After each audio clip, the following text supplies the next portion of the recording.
Ya, thank you. Terima kasih ya, weekend ya. Ya, kemarin ada 2 kegiatan kadrun yang lucu-lucu. Ada reuni 212 di masjid milik keluarga Cendana. Dan ada Anies yang main api kampanye di sebuah masjid di Aceh. Kata kuncinya satu ya, yaitu memanfaatkan jamaah untuk syahwat politik kebencian. Jadi Anies nggak datang di reuni 212 kemarin itu bukan artinya dia sudah jauh dari kelompok 212, ternyata bukan. Justru makin dekat. Dia cuma pura-pura jauh. Ya, kelompok 212 itu bisa saja, mungkin jadi cadangan. Jaga-jaga kalau misalnya Nasdem nggak dapat kawan koalisi, kan bisa lah ya, koalisi dengan Partai Petamburan misalnya. Maka harus tetap dirawat, disirami, ya, supaya tetap siap dipakai kalau masanya tiba. Nah, yang dulu musuh, bahkan reporter Metro TV aja dulu pernah loh dipersekusi di lapangan oleh kelompok-kelompok ini. Itu semua bisa dimaafkan. Lawan bisa jadi koalisi yang menawan. Tapi kalau koalisi di lapangan ya, itu tadi ya. Karena kalau koalisi di partai ya nggak bisa. Harapannya kalau koalisi di partai ya tinggal PKS atau Demokrat. 2 partai yang memang lebih dekat ke arah 212 dibanding yang lain. Yang menyatukan ketiga partai itu kalau misalnya jadi koalisi nih, bukanlah soal idealisme membangun Indonesia, bukan. Bukan soal menjaga Pancasila, pasti bukan. Bukan soal Bhinneka Tunggal Ika. Saya meyakini mereka nggak peduli dengan semua itu menurut saya. Yang menyatukan ketiga partai itu untuk kemudian mereka mengusung Anies adalah kadrun. Aman ya. Ya, rame berita Anies di Aceh menggunakan masjid untuk urusan dukung-mendukung sebagai capres. Ya, kita tentu nggak kaget. Memang kelompok-kelompok ini kadang suka kebalik-kebalik. Rumah ibadah buat kampanye, sementara beribadahnya di jalan raya. Padahal, saya inget tuh, Februari 2018, Yusuf Kala itu pernah ngomong sebagai ketua Dewan Masjid ya kalau nggak salah waktu itu. Bilang begini, masjid dilarang buat kampanye politik. Itu tahun 2018. Setelah Anies kenyang menggunakan masjid di Jakarta untuk menumbangkan Ahok. Bisa aja nih Opa Ucup ya. Nah, dengan kelakuan anak buahnya, yaitu Anies di Aceh kemarin itu, sekarang harusnya ditarik lagi lah omongannya Pak Yusuf Kala ini ya. Ayolah Pak Ucup. Saya termasuk yang menyayangkan kalau benar seperti yang diberitakan media, Anies menaikkan petisi dukungan capres di halaman Masjid Baitur Rahman Banda Aceh. Kayak nggak ada tempat lain aja, bos. Nggak semua jamaah juga kali dukung ente. Masjid buat kampanye politik. Lalu pendukungnya ngamuk ketika Anies disebut sebagai bapak politik identitas. Terus maunya disebut apa? Bapak Marbot Indonesia. Lo iya dong. Enak banget, mentang-mentang tampangnya mendukung, lalu seenak jidatnya seolah-olah meracuni jamaah yang datang ke rumah ibadah untuk mendukung dia. Mentang-mentang Pak Yusuf Kala adalah masih ketua DKM mungkin. Mentang-mentang dulu menggunakan pola yang sama di Pilgub Jakarta dan semua santai-santai saja. Memang ngomong politik di masjid konon dibolehkan. Boleh. Yang tidak boleh adalah kampanye politik. Ini sama dengan bebas kita ngomong ekonomi di dalam masjid. Tapi kan nggak boleh juga kalau lu buka Indomaret di dalam masjid. Ya, saya yakin kegiatan Anies di Aceh itu semacam semacam apa ya? Cek ombak. Test the water, cek ombak. Kira-kira kalau main api tipis-tipis di rumah ibadah buat kepentingan kampanye, ada yang protes nggak ya?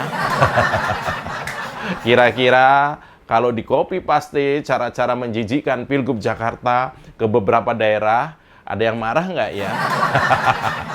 Tes ombak. Anies dan Nasdem lagi ngetes kewarasan kita, lagi menguji kecintaan kita kepada Republik ini.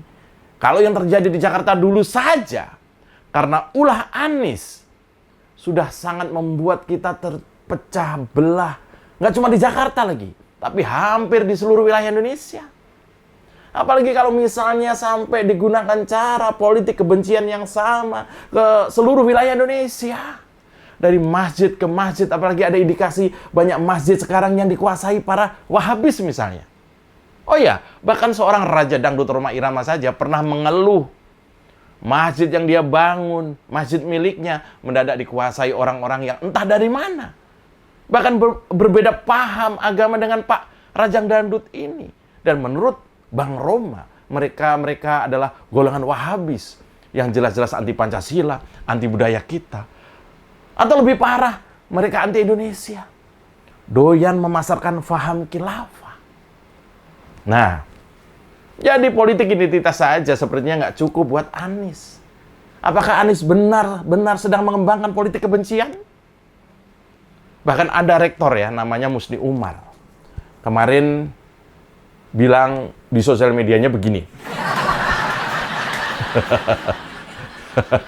Saya duga Musni Umar ini juga sudah mulai kerasukan.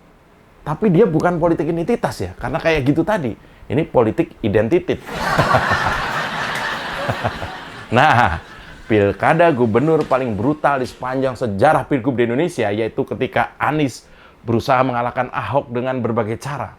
Menggunakan ayat suci, menggunakan ketakutan orang mati, tidak akan di ritual agama kalau nggak milih Anies, menebar kebencian. Dan aroma kebencian kepada sesama itu belum selesai sampai hari ini.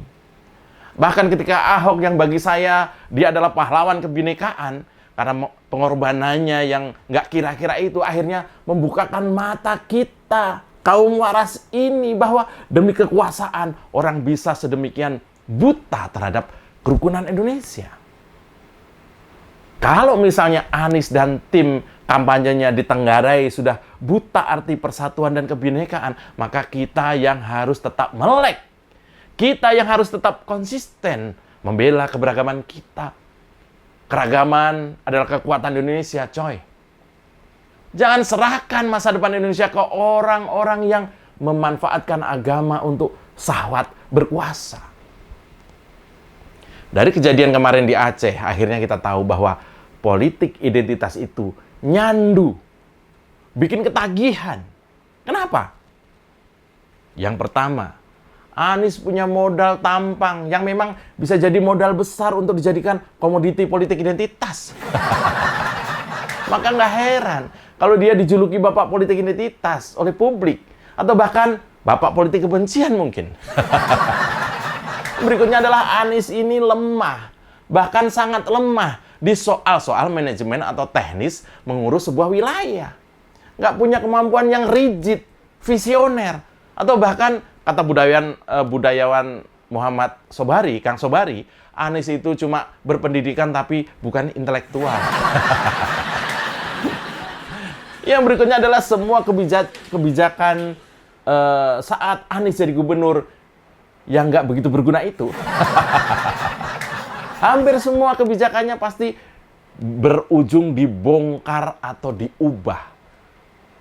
Artinya memang Anies nggak punya kemampuan merencanakan sampai kemudian mengimplementasikan dengan konsisten. Bikin jalur sepeda dibongkar lagi, bikin patung dibongkar lagi, bikin sumur dibongkar lagi, bikin JIS nggak sesuai standar dan nggak guna juga pada akhirnya. Lebih parah, hal-hal yang awalnya dia tolak semasa kampanye, tapi ditelan bulat-bulat setelah menjabat.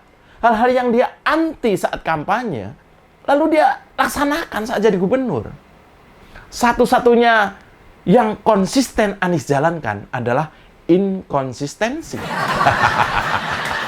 Satu-satunya yang Anies kerjakan dengan benar sesuai dengan rencana awal adalah Anies jadi gubernur memang bukan buat mengabdi kepada rakyat Jakarta. Anies jadi gubernur memang karena pengen banget jadi presiden. Bahkan ketika jadi gubernur yang nggak guna itu saja, Anies seneng banget kalau diteriakin presiden. Bukannya malu. Jadi ketika kemarin Anies kembali menjalankan SOP politik identitas ala Pilgub DKI, yaitu berangkat kampanye dari lingkungan masjid, publik makin yakin bahwa memang soal Anies sekarang jadi juru pecah belah makin terbukti. Saran saya, kalau memang masih mau menggunakan cara-cara apa-apa berangkat dari rumah ibadah, nggak usah jadi presiden. Cukup jadi misalnya penceramah rasa presiden. Atau jadi ketua marbot Indonesia, rasa pesinden. Saya Mas Jopray, aman kan?